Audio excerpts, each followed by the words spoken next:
Assalamualaikum warahmatullahi wabarakatuh.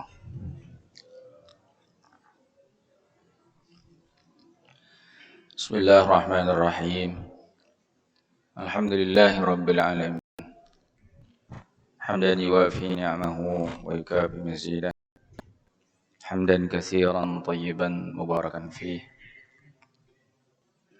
Hamdan adada khalqih wa ridha nafsih wa zinata 'arsyih wa midada kalimatih. نحمده ونستعينه ونستهديه ونعوذ بالله من شرور أنفسنا ومن سيئات أعمالنا من يهده الله فلا مضل له ومن يضلل فلا هادي له اللهم صل وسلم وبارك على عبدك ورسولك سيدنا محمد وعلى آله وصحبه ومن اهتدى بهديه إلى يوم القيامة سبحانك لا علم لنا إلا ما علمتنا إنك أنت العليم الحكيم وتب علينا إنك أنت التواب الرحيم رب يسر ولا تعسر بتمم وكمل بالخير ولا حول ولا قوة إلا بالله العلي العظيم وقال المصنف رحمه الله تعالى ونفعه ونفعنا بعلومه في الدارين اللهم آمين باب المجاهدة قال الله تعالى أعوذ بالله من الشيطان الرجيم والذين جاهدوا فينا لنهدينهم سبلنا وإن الله لمع المحسنين. Bab yang ke-11 yaitu bab mujahadah. Mujahadah bisa diartikan sebagai suatu usaha yang disungguh-sungguhi atau bisa juga kita sebut sebagai usaha perjuangan. Disebut dengan perjuang, jadi berjuang keras dalam menghadapi sesuatu perkara dalam hidup.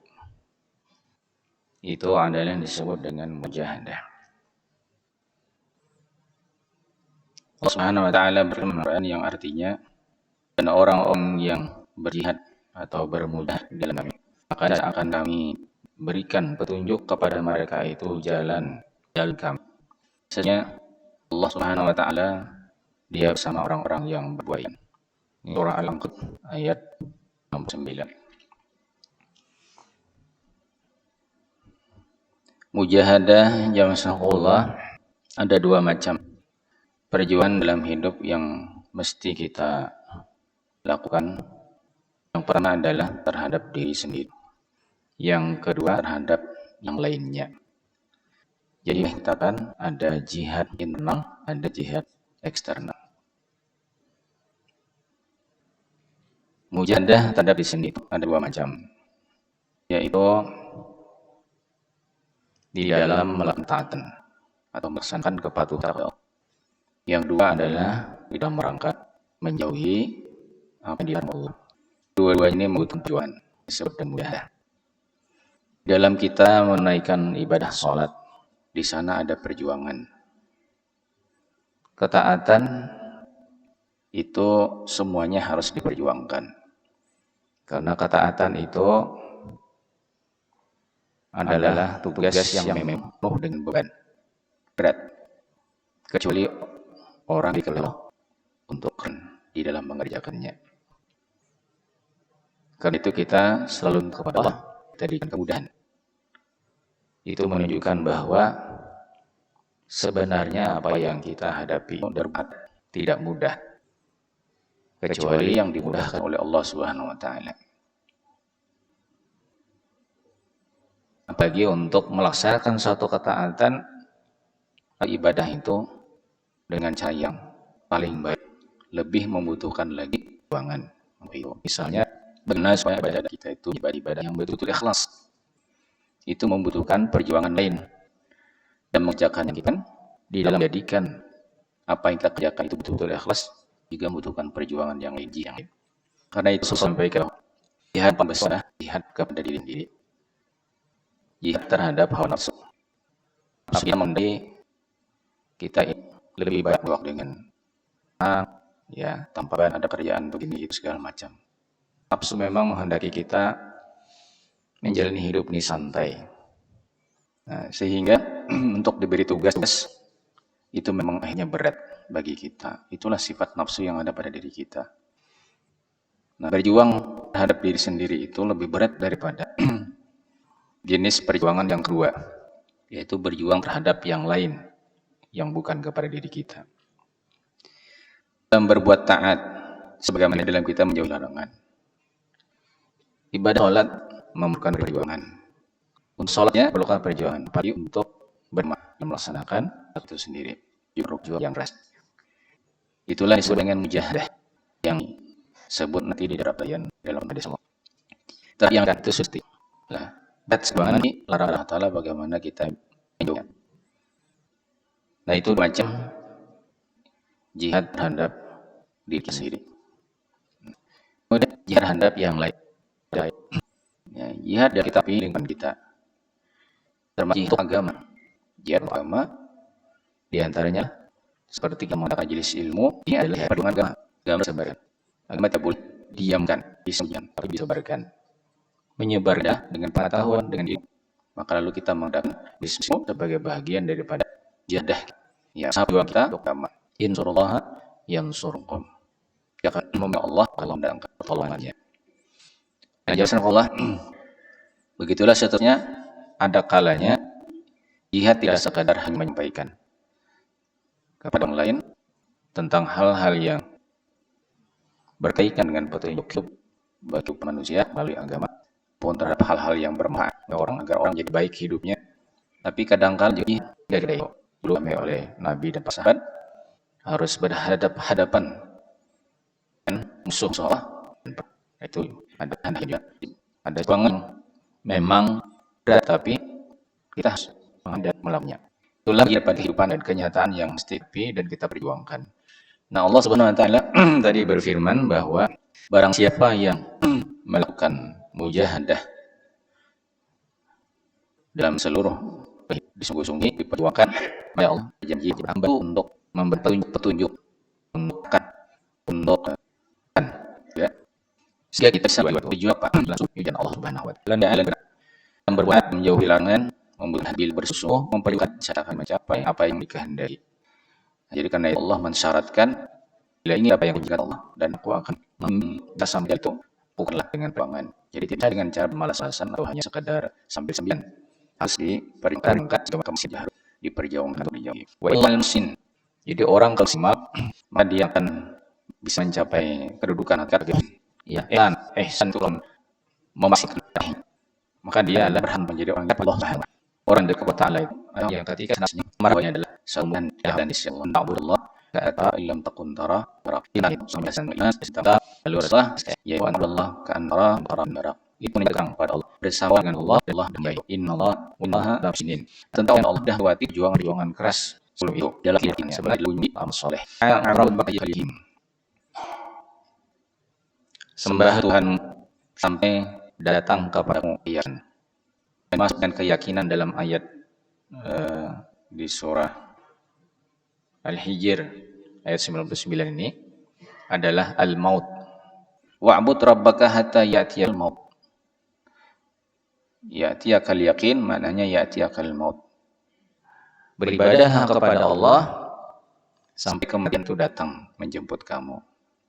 Ini artinya bahwa beribadah ataupun melakukan ketaatan itu tidak musiman, tetapi terus-menerus sampai kita mengakhiri perjalanan hidup kita di dunia ini. Jadi ayat ini menunjukkan adanya satu kesungguh-sungguhan.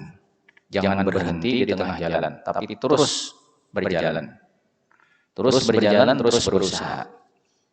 Memperjuangkan apa yang mesti kita lakukan untuk mencapai tujuan yang kita cari dalam hidup ini.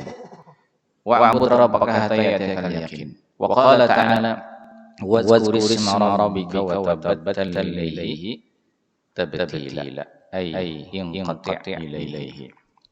Allah Subhanahu wa taala berfirman, sebutlah nama Tuhanmu dan fokuskanlah kepada itu.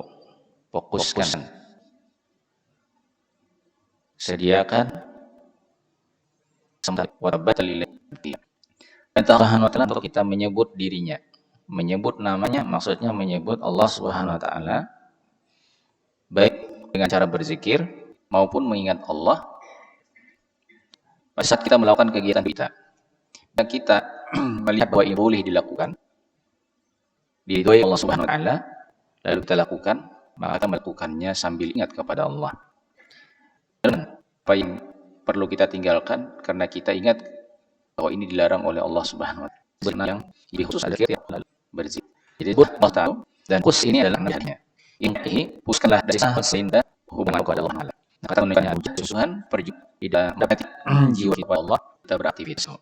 Jadi tidak hanya secara khusus berzikir dan lisan, tetapi juga berzikir dalam melakukan segala kegiatan-kegiatan hidup kita. Surah Al-Muzammil ayat 8. Qala ya'mal mithqalatin khairan, di surah Al-Zalzlah ayat yang ke-7. Barang siapa yang beramal sekalipun itu hanya seberat biji sawi berupa kebaikan, maka dia akan mendapatkan ganjarannya. Dia lihat nanti ganjaran yang dirinya. Mendorong, ditambah bersungguh-sungguh. Karena kalau kita ingin mendapatkan pasti harus dilakukan dengan sungguh-sungguh dan ruangan. Tapi kalau hanya sering mendapatkan sesuatu yang lakukan, maka kalau kita berharap mempunyai harapan lebih besar, maka sesuaikanlah harapan besar itu dengan perjuangan yang dikerahkan. Jangan berharap besar tetapi tanpa dilakukan perjuangan untuk mencapai harapan besar itu. Wa qala ta'ala wa ma tuqu 'azzama ajra. Apa yang kalian persembahkan untuk diri kalian berupa kebaikan, maka kalian pasti akan mendapatkan ganjarannya di sisi Allah Subhanahu wa ta'ala. Dan itu adalah sebaik-baik ganjaran, sebesar-besar ganjaran yang didapatkan sepanjang perjalanan hidup kita apabila kita mempersembahkan kebaikan untuk diri kita. Pahala di sisi Allah adalah ganjaran yang paling besar. Yang dimaksud situ adalah ganjaran di akhirat. Karena di dunia ini kita ganjaran yang ada yang kita sadari, ada yang kita tidak sadari bahwa itu sebenarnya adalah ganjaran dari apa yang sudah kita lakukan sebenarnya. Namun apapun yang kita dapatkan di dunia tidak seberapa dengan apa yang didapatkan di akhirat. Maka kejarlah apa yang di akhirat itu sekalipun tidak mengabaikan apa yang di dunia ini.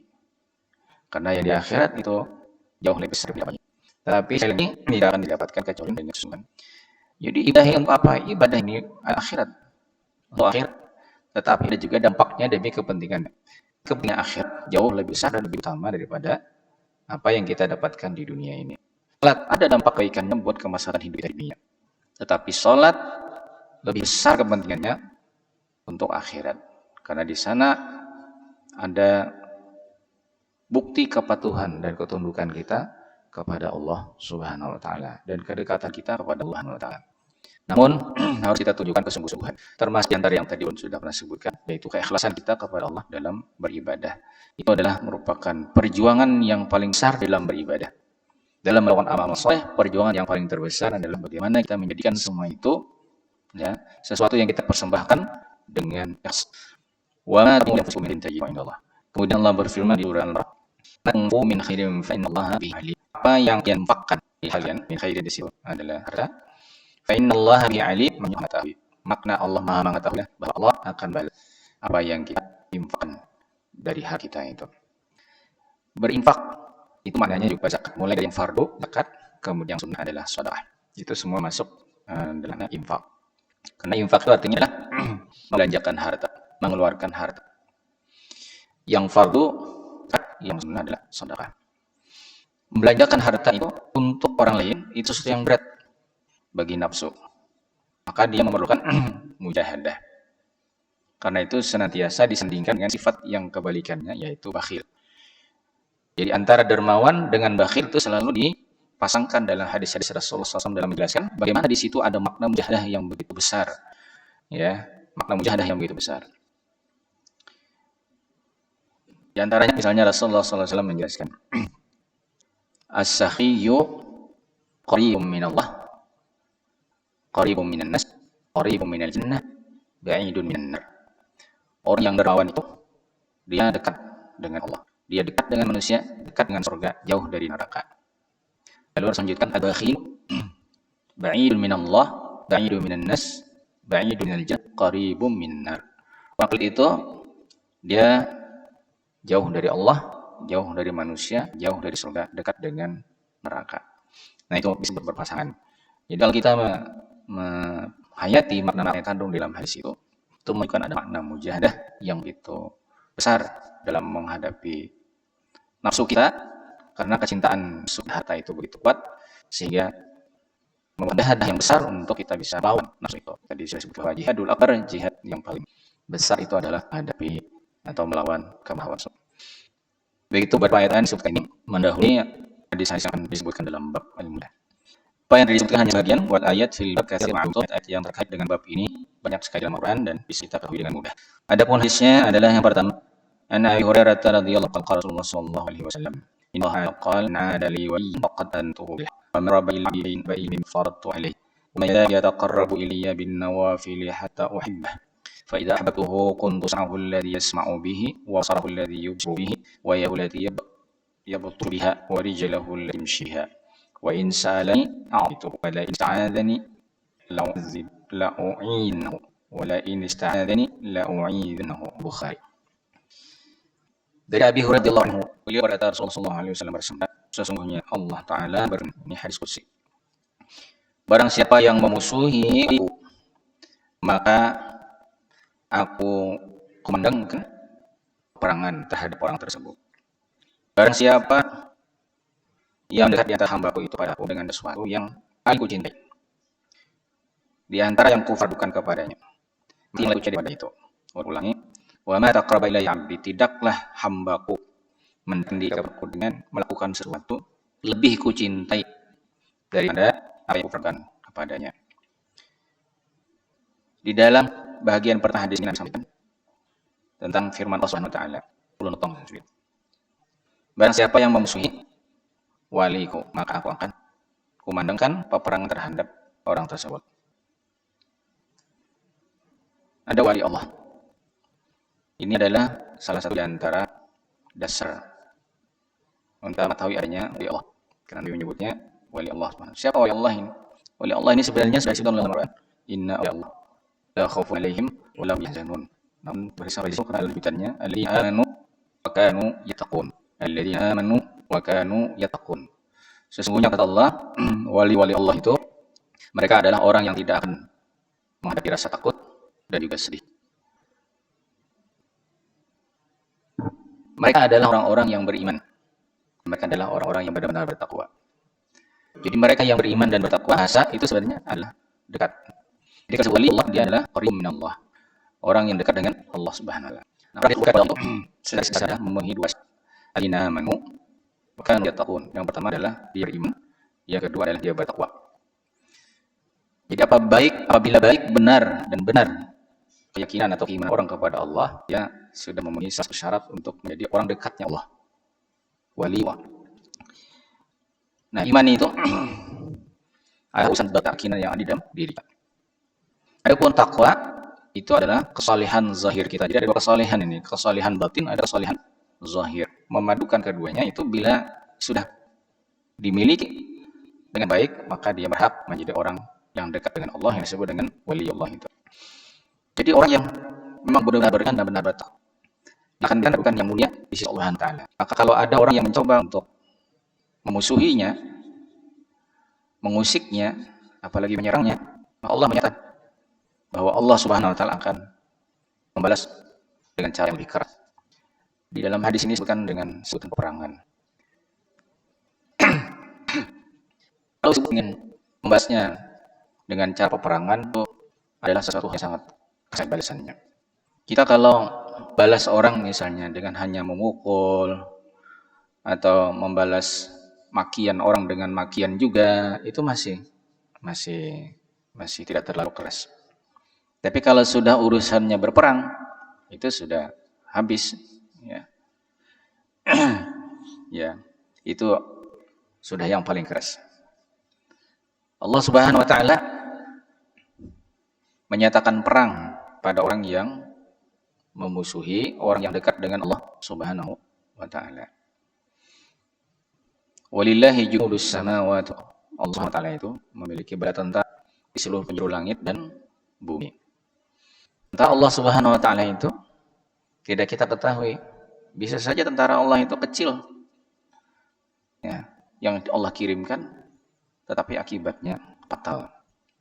Allah itu tidak perlu bala tentara kalau ingin menghukum orang, kalau menyiksa orang. Tapi sebagai gambaran kepada umat manusia bahwa kita terlalu lemah untuk melawan Allah. Tidak berdaya untuk murka Allah Subhanahu wa taala. Cukup dengan Allah kirimkan satu ekor nyamuk saja misalnya sebagai bala tentaranya. Gigit nyamuk yang kecil itu orang bisa mengalami kematian. Tidak harus mengirim malaikat beribu-ribu misalnya untuk menghabisi orang. Dengan cara Allah saja, Allah kirim makhluk yang ciptakannya dalam bentuk yang tidak terlihat oleh mata misalnya. Nah, seperti yang beberapa tahun terakhir ini virus corona misalnya. Itu bukan muncul dengan sendirinya, ada yang menciptakan sehingga bisa berdampak yang betul fatal bagi kehidupan umat manusia. Ini ya masyaallah bagian daripada bala tentara Allah Subhanahu wa taala. Ada kebukaan, ada sebab adalah ada orang yang ingin menyukai orang yang dekat Allah Subhanahu wa taala. Lalu Rasulullah SAW melanjutkan hadis ini dan menyampaikan pernyataan Allah sendiri bahwa tidak ada yang dicintai oleh Allah ini pada Allah. Jadi tentang wali itu orang dekat kepada Allah sering melihat Allah. Ini hak semua tersebut sebagai wali. Kalau kita betul-betul menyembunyi keinginan dengan baik, kemudian juga ketaatan. Nah, karena orang itulah diangkat kepada Allah Subhanahu wa taala. Antara apa yang kita berikan berbuat, yang fardu, yang difardukan Allah, yang diwajibkan oleh Allah itu yang paling dicintai. Makanya ini antara balik. Ya. Tahajud salam, subuh jangan. Nah ini kalau dalam mujahadah, ya kan? Dalam mujahadah itu yang fardu sama dengan sunnah. Kalau Allah mewajibkan, kalau Allah memfardukan itu berarti itu lebih dari orang lain. Karena itu Allah memberikan ancaman-ancaman, kan? Barang itu sebagainya. Nah, apabila kita kerjakan dan kita perhatikan dengan sebaik-baiknya, maka tentu ini akan mendapatkan kecintaan Allah yang begitu besar. Karena Allah menyatakan bahwa tidak ada sesuatu yang dilakukan oleh seorang hamba dalam mendekatkan diri kepada Allah lebih dicintai dan yang diru. Dan hamba itu mendekat kepadaku dengan lakukan tambahan nafil itu yang menjadi sunnah. Sunnah itu disebut nawafil itu ibadah tambahan. Sehingga akhirnya aku dirinya. Jadi kalau ingin mendapatkan kecintaan Allah, ya ingin mewujud mahabbatullah, kecintaan Allah kepada kita, ingin Allah, maka selain yang fardu tambahlah dengan yang sunnah. Jadi sunnah itu menyempurnakan yang fardu untuk kita bisa mendapatkan kecintaan Allah Subhanahu wa taala. Ingin dicintai Allah Subhanahu wa taala, maka selain fardu kita menang sunnah. Baik habu apa kecintaan kita pada hamba itu, maka aku akan menjadi dengannya yang digunakan di dalam dengar, penglihatannya yang digunakan dalam melihat, tangannya digunakan untuk bernafas dan dalam sudah Allah dan mendengar. Ya Allah membimbing. Kalau orang seperti kata Allah kifan kemudian membimbing itu sebagai ibadah tambah jadi yang seperti ini terus diberikan oleh Allah. Tidak akan hanya pada sendiri Allah. Allah akan mati kepada pemberiannya kalau dah pada itu. Benaran juga yang akan tidak dewasa. Yang sudah kan kita tidak dapat bisa. Dia melihat yang di negeri itu bisa di bawah Allah Subhanahu wa taala. Nah, itu keuntungan yang dapatkan dari jahadah ya mulai dari pusat dia sebenarnya. Maka bila meningkat kita kepada Allah, maka insyaallah semua apa yang kita dambakan dalam hidup ini akan dibantu oleh Allah Subhanahu wa taala untuk diarahkan. Dan akhirnya ditutup wa insalani atau itu wa inistadani ya Allah menjanjikan orang seperti ini kalau berdoa maka akan dikabulkannya. Dia meminta akan diberi, kalau dia minungan untuk dijauhi dari bahaya maka Allah Subhanahu wa taala akan berikannya. Nah, jangan Allah kalau kita ingin doa kita kepada Allah Subhanahu wa taala minta kita untuk dilindungi dari bahaya didoakanlah dan bertakwa kepada Allah Subhanahu wa taala dari rugian. Demikian Allah yang pertama kita dapat sesi berikutnya dalam mujahadah ini. Jadi karena ada beberapa faedah yang mesti kita pahami di mana Rasulullah SAW secara gamblang sudah menyampaikan firman Allah Subhanahu wa taala ini kepada kita bahwa untuk kepada Allah Subhanahu wa taala harus dilakukan melalui perjuangan terutama di dalam berbuat ketaatan kepada Allah. Demikian dahulu, mungkin ada pertanyaan yang mau disampaikan. Jemaah masjid yang Allah muliakan, disarankan Bapak, Ibu-ibu jemaah masjid yang ingin bertanya apa yang Bu sampaikan tadi, mungkin silakan. Assalamualaikum warahmatullahi wabarakatuh. Pertama-tama saya mengucapkan terima kasih yang sebesar-besarnya seperti ini berkaitan dengan mujahadah tadi. Kalau kita ke Meratapura itu ada melihat dua menara di Bumi Selamat, ada di mana tulisan Nasar Bundul. yang sebelah bertulisan itu innallaha jamil yuhibbul jamal. Yang satu lagi innallaha yughayyiru ma biqaumin hatta yughayyiru ma bi anfusihim. Kedua-duanya hanya orang tertentu yang bisa baca. Nah, ini apakah termasuk ayat mujahadah? Karena memotivasi orang yang satu untuk berbuat kebersihan, yang satu untuk berbuat bekerja keras, bekerja cerdas, bekerja ikhlas dan bekerja tuntas. Kemudian tempat lain ada kata-kata yang berbunyi man yadda wajad. Itu apakah kata-kata mutiara atau hadis? Demikian. Wassalamualaikum warahmatullahi wabarakatuh. Waalaikumsalam warahmatullahi wabarakatuh. Innallaha jamilun yuhibbul jamal. Itu dari dalam hadis Nabi sallallahu alaihi wasallam. Itu hadis bukan ayat Al-Qur'an. Innallaha jamilun yuhibbul jamal. Sesungguhnya Allah Subhanahu wa taala itu dia maha indah dan dia menyukai keindahan. Keindahan itu adalah menampilkan sesuatu yang menyenangkan, itu sudah pasti. Dan tidaklah sesuatu itu menjadi indah kalau tidak dirancang dengan baik, kemudian dikerjakan dengan teliti, kemudian ditata dengan rapi. Bila kita lakukan hal-hal itu, maka akan melahirkan atau menampilkan sesuatu yang indah. Itu sangat disukai Allah Subhanahu wa taala. Di dalam beribadah misalnya juga sudah diatur pelajaran fikih.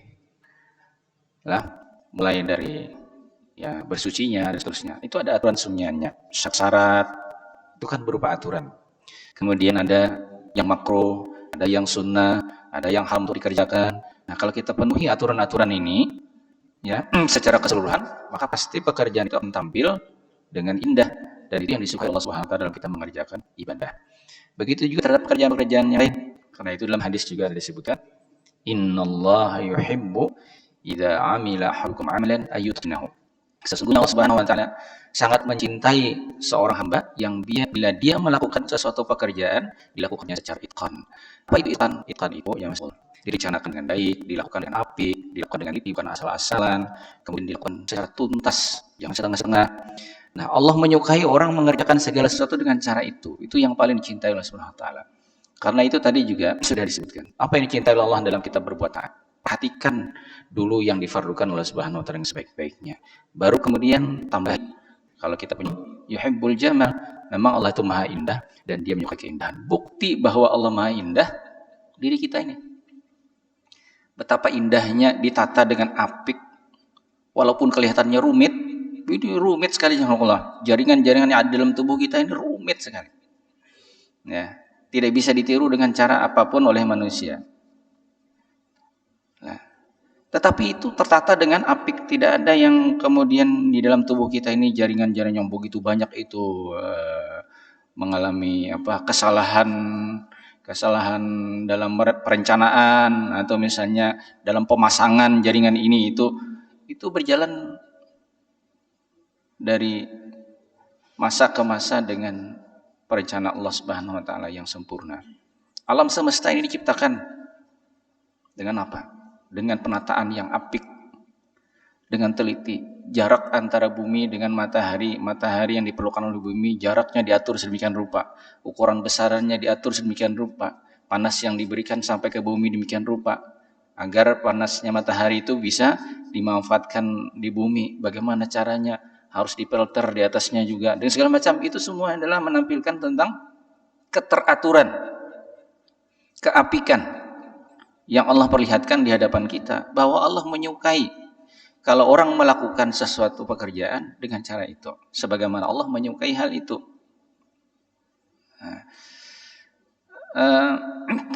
Juga dalam hadis yang lain, innallaha katabal ihsan ala kulli syai' fahsinu az-zabha.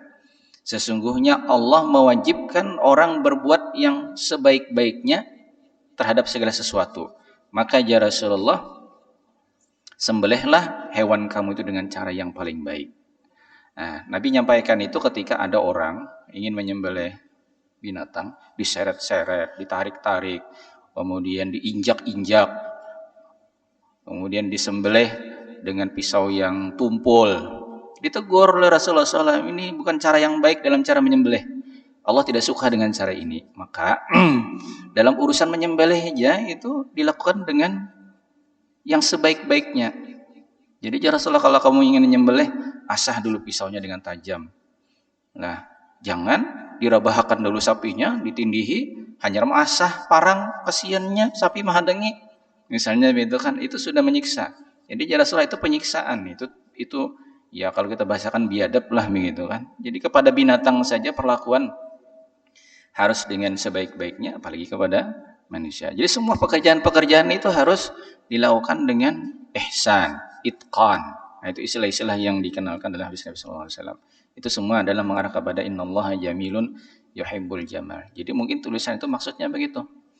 Nah, kemudian yang satu lagi itu memang betul ayat Quran, innallaha la yughayyiru ma biqaumin hatta yughayyiru ma bi anfusihim. Sesungguhnya Allah tidaklah merubah keadaan suatu umat kecuali kalau umat itu berusaha lebih dulu untuk merubah ya keadaan mereka. Itu jadi jangan hanya sekedar berharap tapi tidak berbuat. Ya, berangan-angan, misalnya menghayal. Ya, tapi nongkrong-nongkrong saja tidak berbuat. Jangan harap itu bisa terwujud. Allah menghendaki ya, itu sunnatullah dalam kehidupan ini, ada sebab, ada akibat. Jadi sebab akibat itu adalah sesuatu yang dikehendaki oleh Allah dalam kehidupan kita. Walaupun dengan kekuasaan Allah ada juga sesuatu yang tanpa sebab. Tapi itu kehendak Allah Subhanahu wa taala. Tapi pada umumnya sunnatullah dalam kehidupan itu ada sebab dan ada akibat. Nah, sama seperti yang dimaksud dalam ayat itu. Maka jamaah sallallahu ada orang mengatakan kalau kita menanam biji lombok, jangan berharap buah durian. Jangan berharap apa itu? Untuk berbuah nanti buahnya durian. Karena yang ditanam bukan yang diharapkan. Artinya kalau kita berharap, maka lakukanlah usaha untuk mendapatkan harapan itu. Jangan melakukan yang lain. Kalau melakukan yang lain, tidak akan bisa sampai apa yang kita harapkan. Ingin mengharapkan keselamatan di dunia, tapi tidak ada usaha untuk bisa selamat. Jangan hanya sekadar berharap, tapi berusaha tidak ada. Tarjun najat walam tasluk masalikaha fa innas safinata la tajri 'alal yabas.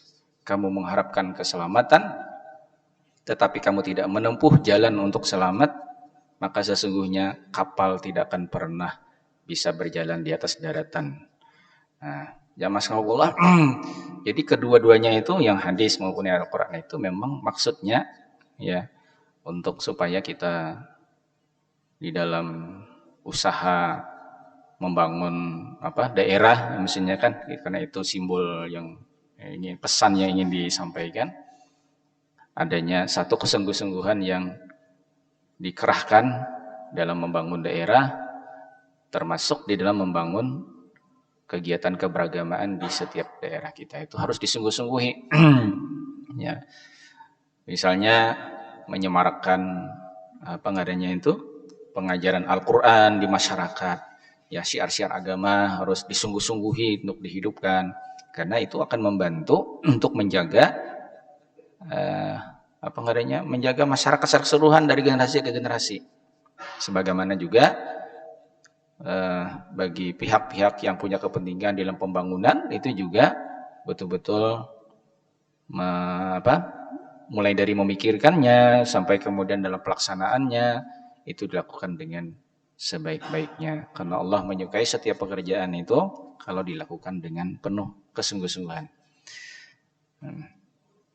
Kemudian yang tadi manjadda wajada, ini kata-kata mutiara. Jadi manjadda wajada, barang siapa yang bersungguh-sungguh maka dia akan mendapatkan apa yang diharapkannya. Pepatah mengatakan apa tuh?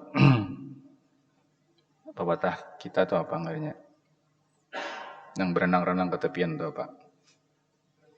Berrakit-rakit ke hulu, berenang-renang ke tepian. Bersakit-sakit dahulu, bersenang-senang kemudian. Nah, itu mujahadah. Bersakit-sakit dahulu, bersenang-senang kemudian. Ya mungkin itu bisa yang sampaikan. Terima kasih guru, mungkin sudah cukup. Persilakan untuk berdoa guru. Al-Fatihah. A'udzubillahi minasyaitonir rajim. Bismillahirrahmanirrahim. Alhamdulillahirabbil alamin. Ar-Rahmanir-Rahim. Maliki yaumiddin. Iyyaka na'budu wa iyyaka nasta'in. Ihdinas mustaqim. Shiratal ladzina an'amta 'alaihim ghairil maghdubi 'alaihim waladdallin. Bismillahirrahmanirrahim. Alhamdulillahirabbil alamin. Allahumma shalli wa sallim wa barik ala sayyidina Muhammadin wa ala alihi wa sahbihi ajma'in. Allahumma anfa'na bima 'allamtana 'allimna yanfa'una wa zidna 'ilma. Allahumma a'inna ala dzikrika wa syukrika wa husni ibadatik. Allahumma ahsin 'aqibatana fil umuri kulliha wa ajirna min khizyid dunya wa 'adzabil akhirah. Allahumma inna na'udzubika min 'ilmin la yanfa' wa min qalbin la yakhsha wa min nafsin la tashba' ومن دعوة لا يستجاب لها ربنا آتنا في الدنيا حسنة وفي الآخرة حسنة وقنا عذاب النار وصلى الله على سيدنا ونبينا محمد وعلى آله وصحبه وسلم والحمد لله رب العالمين. السلام عليكم ورحمة الله وبركاته.